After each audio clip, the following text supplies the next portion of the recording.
Zambia's political scene has been aflame of recent between leader of the Forum for Democracy and Development FDD Edith Nawakwi and the opposition United Party for National Development UPND after the FDD leader accused Hakainde Hichilema, president of the UPND, of allegedly fraudulently acquiring a farm belonging to the Hatembos, a family of Kalomo district. Ms. Nawakwi on 27 April 2021 during a press conference allegedly stated that Mr. Hichilema risks being arrested when filing in for nominations as he was behind the abduction of the said family, whose whereabouts are known since February 2021, as they are key witnesses in the matter. The case was thrown out by the Livingstone High Court as it had exceeded the time period within which matters of such nature should be taken to court, and the Hatembos have come out on social media saying they are not abducted, but that they are hiding from a named political official who has been forcing them to appeal on the matter against their will. Ms. Nawakwi has, however, allegedly maintained that the Hatembos are under abduction by the UPND and are speaking from a place of distress, and has labeled Mr. Hichilema as a criminal. A team of lawyers representing the UPND president Hakainde Hichilema have revealed to the media that they will sue Ms. Nawakwi, stating that the remarks are meant to tarnish his political career. Monze lawmaker Jack Mwimbu, leading the lawyers, adds that they will also seek an order restraining the FDD leader from issuing defamatory remarks against Mr. Hichilema and the UPND. Progress through those actions will be asking for an injunction restraining her from taking out certain from making certain utterances. We are also aware that in the defamation case that is pending over the house in the Servo Road, we had applied for an injunction, and the courts had advised her not to make those comments. What we are now going to do is to ask the court to allow us to get an injunction against making those slanderous comments. Because she's doing these things deliberately. If she's not restrained by the court, she'll continue making defamatory and slanderous statements against our clients, which is not supposed to be the case. We are trying to ensure that appropriate actions are taken. Marshal Muchende, one of the lawyers, has also warned that any attempt to arrest the UPND leader on nomination day may turn out to be bloody, like the case on 23 December 2020, where 2 lives were lost during the confusion that occurred when Mr. Hichilema was called for questioning at the police. He has called for the court judgment to be respected. Is what we call at law fait accompli.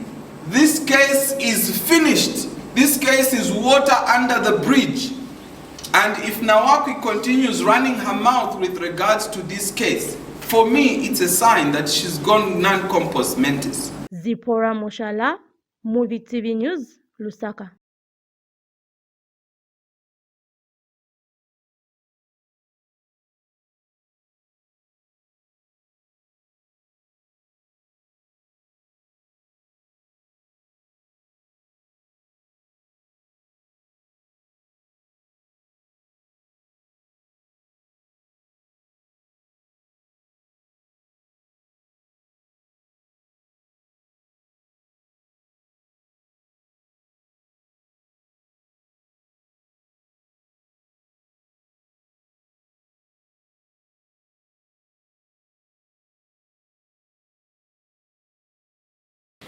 The coalition has been engaging different stakeholders on the MMES, among them Ministry of Justice, Zambia Law Development Agency, members of parliament, political parties, civil society organizations, traditional, religious and community leaders to advocate for their support and adoption and the enactment of the MMES.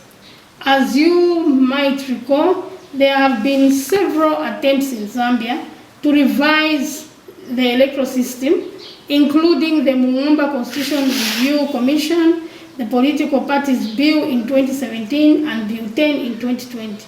However, the coalition is advocating for a specific type of MMES and have since drafted a model bill which prescribed how such a system would be operationalized in order for it to increase representation of marginalized groups in Zambia. The model bill is intended to be utilized for further engagements with policymakers and duty bearers so that it is enshrined in the laws of Zambia. In conclusion, the MMES coalition is well aware that a new electoral system requires broad engagement with average citizens to inform them about changes to the system and garner their support and buy-in. We therefore would like to encourage the media to do its part in popularizing the MMES. On the other hand, the coalition will continue undertaking extensive citizen engagement activities throughout the country.